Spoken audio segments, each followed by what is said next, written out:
कहानी की शुरुआत सीमो नाम के लड़के से शुरू होती है जो जोसेफ नाम के बंदे के यहाँ काम करता था। आज जोसेफ के कहने पर वो कुछ जानवरों को मंडी में बेचने जा रहा था। सीमो को मंडी में सब लोग अच्छे से जानते थे, इसलिए उसके जानवर अच्छे दाम में बिक जाते हैं। इसके बाद वो मंडी में कमाए पैसे देने जोसेफ के पास आता है, जो इस वक्त अपने दोस्त के फार्म हाउस पर था। जोसेफ के दोस्त का नाम हैरी था और वो अपनी जवान सेक्रेटरीज को गन चलाना सिखा रहा था। वो जिस तरह उनके बदन को छू रहा था उससे साफ पता लग रहा था कि हैरी उनकी गुफा का स्वाद भी लेता होगा। वैसे तो हैरी एक वकील था, लेकिन उसकी इच्छा राजनीति में जाने की थी। आज उसके फार्म हाउस पर काफी बड़े बड़े राजनीतिक बंदे आए हुए थे जो हैरी को गवर्नर बनाना चाहते थे। हैरी सभी को बताता है कि गवर्नर बनने के बाद वो कस्बे में किस तरह के सुधार करेगा। इसी बीच वो अपनी सेक्रेटरीज को जोसेफ के साथ भेज देता है ताकि वो उन्हें उसके दूसरे फार्म पर छोड़ दे, मगर जोसेफ ने ये काम सीमो को सौंप दिया। जल्दी ही सीमो उन दोनों को हैरी के दूसरे फार्म हाउस पर छोड़ देता है, जिसके बाद दोनों लड़कियां अपने कपड़े उतार कर हैरी का इंतजार करने लगी। जल्दी ही हैरी भी उनके पास आ जाता है और आते ही उन दोनों को कमरे में ले जाता है। कमरे में आकर दोनों लड़कियां एक दूसरी को चूसने लगी, जबकि हैरी उन्हें देखकर अपना हाथ हिलाने लगा था। अब जैसे ही उसका होने वाला था तो वो अपना गन्ना उनकी गुफा में फंसाकर धमाके करने लगा। ये देखकर आप समझ ही गए होंगे कि हैरी को एक लड़की से शांति नहीं मिलती। दूसरी तरफ सीमो भी अपने घर पहुंच गया था। यहाँ उसकी पत्नी बेला उसका इंतजार कर रही थी। बेला खाना लगा रही थी और तभी सीमो उसका नमकीन बदन देखकर बेकाबू होने लगा। वो जल्दी जल्दी बेला के पास आकर पहले उसे मारता है और फिर उसके कपड़े फाड़कर जबरदस्ती उसकी गुफा में धमाके करने लगता है। बेला उसे रोकती रही, लेकिन सीमो को ऐसे ही करना पसंद था। कुछ देर बाद अपनी गर्मी शांत कर वो अपने कुछ दोस्तों के साथ जोसेफ के फार्म में आकर उसके जानवर चुराने लगा ताकि उन्हें बेचकर पैसे कमा सके, लेकिन जोसेफ उन्हें पकड़कर पुलिस बुला लेता है। अगले दिन बेला सीमो से मिलने जेल में आती है। यहाँ सीमो उसे समझाता है कि तुम्हें जोसेफ से मिलकर उससे मेरी तरफ से माफी मांगनी होगी ताकि वो मुझे जेल से बाहर निकाल सके। सीमो की बात मानकर बेला जोसेफ से मिलने उसके फार्म पर पहुंच गई, लेकिन गार्ड उसे अंदर जाने से रोक देता है। जब बेला निराश होकर जाने लगी तभी उसकी नजर जोसेफ और हैरी की बीवी एमा पर पड़ती है, जो हैरी के लिए प्रचार कर रहे थे। बेला जल्दी जल्दी जोसेफ के पास आकर उससे मदद मांगती है, मगर जोसेफ के गार्ड बेला को दूर कर देते हैं। ये देखकर एमा उसके पास आती है और उसकी बात सुनती है। उसकी बात सुनकर एमा कहती है कि मैं हैरी से इस बारे में बात करूंगी। इसके बाद एमा अपने पति हैरी से मिलने आती है ताकि उससे सीमो के बारे में बात कर सके, लेकिन वो जैसे ही दरवाजा खोलती है तो सामने का नजारा देखकर उसके होश उड़ जाते हैं। वो गुस्से में दोनों लड़कियों को बाहर भगा देती है। कुछ देर बाद हैरी एमा के सामने बैठा था। एमा उस पर गुस्सा कर रही थी, जबकि साला हैरी उससे कहता है कि मुझे ऐसे ही रहना पसंद है, अगर तुम्हें ये सब पसंद नहीं तो तुम तलाक ले सकती हो। साले हैरी के वर्ताव से परेशान होकर वो तलाक के लिए हाँ कर देती है, जिसके बाद हैरी कहता है कि मैं इलेक्शन के बाद तुम्हें तलाक दे दूंगा। ये सुनकर एमा को इतना गुस्सा आ गया कि वो उसे एक जोर का थप्पड़ जड़ देती है। उसी रात एमा जोसेफ के साथ बैठी न्यूज देख रही थी, जिसमें हैरी की जीत की संभावना बताई जा रही थी। न्यूज सुनकर एमा आग बबूला हो गई, क्योंकि वो हैरी को जिताने के लिए प्रचार कर रही थी, जबकि हैरी उसे धोखा दे रहा था। इसके अगले ही दिन एमा बेला से मिलने उसके घर आती है। एमा उसे बताने लगी कि मैं हैरी की दूसरी पत्नी हूँ। हैरी को अपनी पहली पत्नी से 2 बच्चे हैं, जो अपनी माँ के साथ दूसरे देश में रहते हैं। जब बेला सीमो को छुड़ाने की बात करती है तो एमा उसे कुछ पैसे देकर कहती है कि मैं सीमो को तो जेल से बाहर निकलवा दूंगी, लेकिन बदले में तुम्हें हैरी का गन्ना अपनी गुफा में लेना होगा।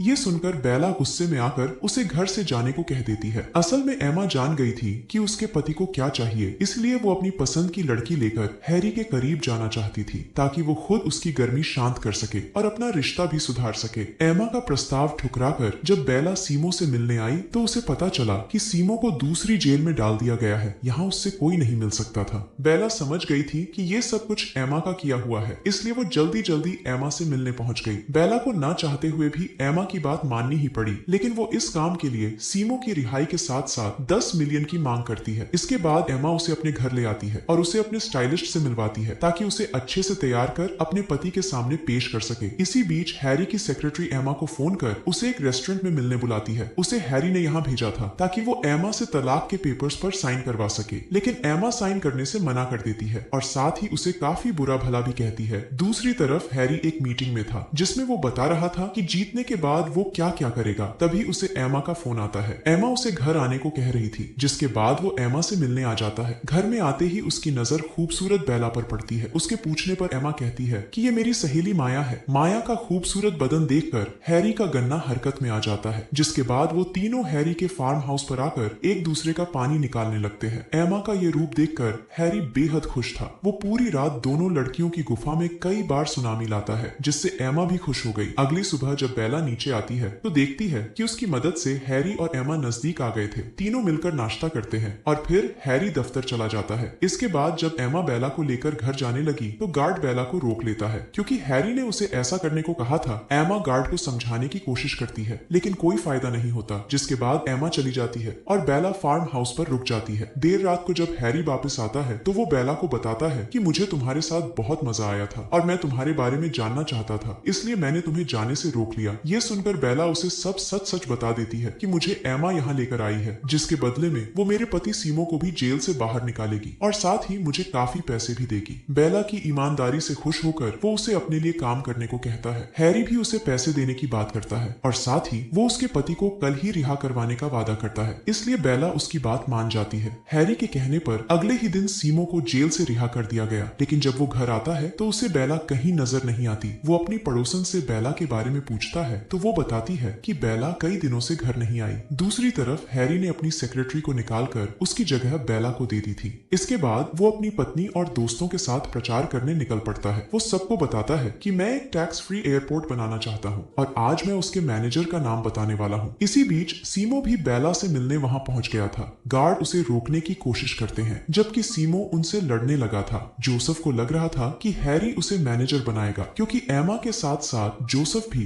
हैरी की जीत के लिए प्रचार कर रहा था। लेकिन हैरी ने एक नेता के रिश्तेदार को मैनेजर के लिए चुन लिया, जिसके बाद जोसेफ गुस्सा होकर वहां से चला जाता है। सब कुछ खत्म हो जाने के बाद हैरी एमा को अपने फार्म हाउस पर बुलाता है। एमा को लगा कि हैरी ने अपनी गर्मी शांत करने के लिए उसे बुलाया होगा, लेकिन हैरी ने तो उसे तलाक के पेपर्स पर साइन करने के लिए बुलाया था। ये सुनकर एमा को कुछ समझ नहीं आता, क्योंकि एमा को लग रहा था कि उनका रिश्ता ठीक होने लगा है। एमा तलाक नहीं चाहती थी, इसलिए वो साइन करने से मना कर देती है, जिसके बाद साला हैरी उसे अपनी गन दिखाकर जबरदस्ती साइन करवा लेता है। रात को जब सीमो अपने घर में था तो जोसेफ उसे उठाकर एमा के पास ले आता है, क्योंकि वो सीमो से मिलना चाहती थी। वो सीमो को बताती है कि हैरी ने जबरदस्ती बेला को अपने पास रखा हुआ है। वो रोज उसकी गुफा में धमाके करता है, जिससे बेला बेहद दुखी है। ये सुनकर सीमो को हैरी पर बेहद गुस्सा आ गया, जिसके बाद एमा और जोसेफ उसे एक गन देकर हैरी को मारने की सलाह देते हैं। सीमो को भी उनकी सलाह अच्छी लगती है। अगले दिन जब हैरी प्रचार कर रहा था तब सीमो उसे सबके सामने गोली मारकर मार देता है। इससे पहले कि वो भाग पाता तभी हैरी के गार्ड्स उसे भी गोली मारकर मार देते हैं और देखते ही देखते दोनों की वहीं पर मौत हो जाती है। अगले दिन हैरी का फ्यूनरल था, जिसमें हैरी की पहली पत्नी और बच्चे भी आए हुए थे। एमा सभी के सामने